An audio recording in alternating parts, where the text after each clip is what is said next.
What's going on, guys? Today we're playing Calculus Integral Edition, and today we're solving a relative minimum problem. So, no domains restrictions here, all x values, so from negative, so we'll find everything from here to here. Now, relative minimum.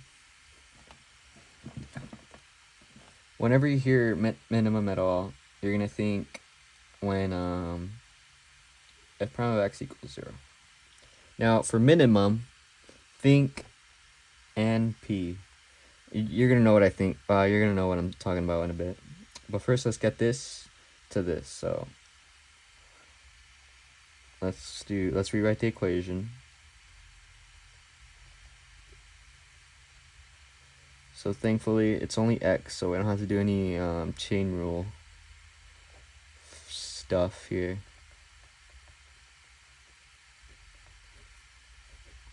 Okay. Let's get this to f prime. So since this is a constant and this is just a variable by itself, like nothing else, just x, we'll replace that, and then we're just gonna write this down without the integral, like it cancels out with the derivative. And this x replaces the t.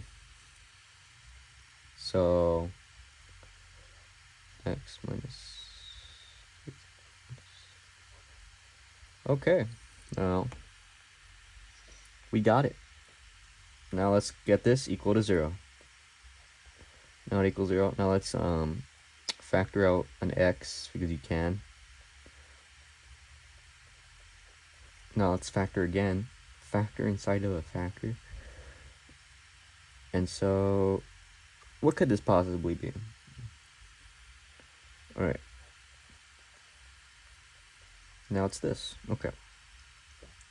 So x will equal, let's just this by itself, 0, 6, negative 3. You just flip the sign. Okay. Now we're going to do a sign chart. Oh, okay. Okay. So now we're going to do a sign chart right here. No, don't think like sign. Like sign. Don't think sign. Sign. Like, you know, a billboard. Okay. This is actually going to be a pretty big sign chart because it's got 3. I've seen more. I've seen like 4 numbers. Those get gigantic. These 3 is pretty big though. So it's from the domain, this one. So we're going to start at negative infinity here. You're going to understand the inner workings right now. So, and the smallest number is negative 3. The smallest number we have. And then second smallest number, 3 to 0. Negative 3 to 0. And then 0 to 6. Then 6 to infinity. Alright. And after, you're going to think, oh, dead end, huh? Well, this is what I like to do. I like to make some lines on the U's. And then a number between negative infinity and negative 3. Let's think negative 4. And then we're going to refer back to this equation right here. So replace negative 4 with the variables here. So it's negative 4 is just negative. It's also going to be negative. And negative 4 plus 3 is also going to be negative. So triple negative is still negative.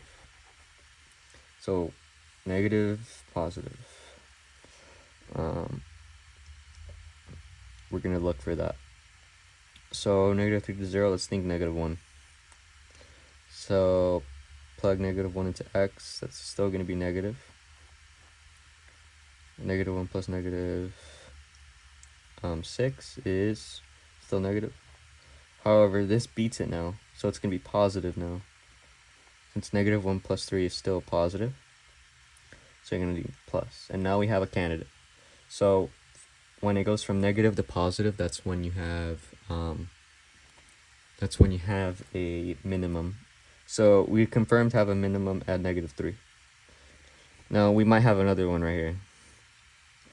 So as you were, 0 to 6, just think 1. Think small numbers.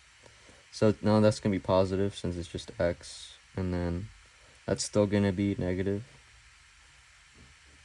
since -6 beats 1.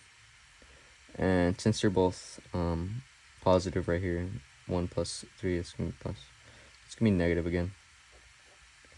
And so on this one, we're gonna do 7. That's gonna be positive. 7 is positive. Now 7 beats -6, so it's also gonna be positive. And 3 plus 7 is positive as well. So now we're gonna do positive. So NP, so negative, positive. So negative, positive, negative, positive. So what we have here is 2. So NP, NP. So it's also at 6. So let's see if we can write down the statement right here. So f of x has a, let's say local. Local is the same as relative. Minimum. I spelled minimum wrong.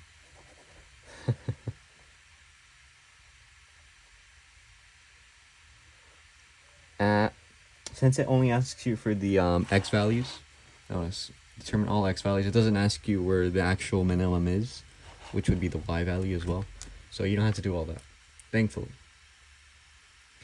Local minimum at x equals curly bracket -3 because NP, and 6. Bonus. This would be a maximum since PN. Right. Because now we're justifying f prime of x. That prime looks a little weird. All right. Because f prime of x changes from negative to positive NP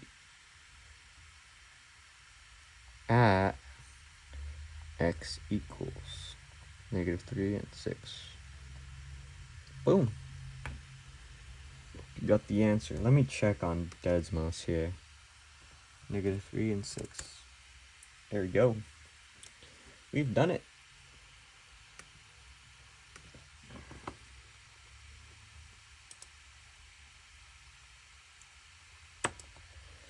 Good stuff, huh? Alright. Well, that was me. Good luck in your future calculus endeavors. Bye.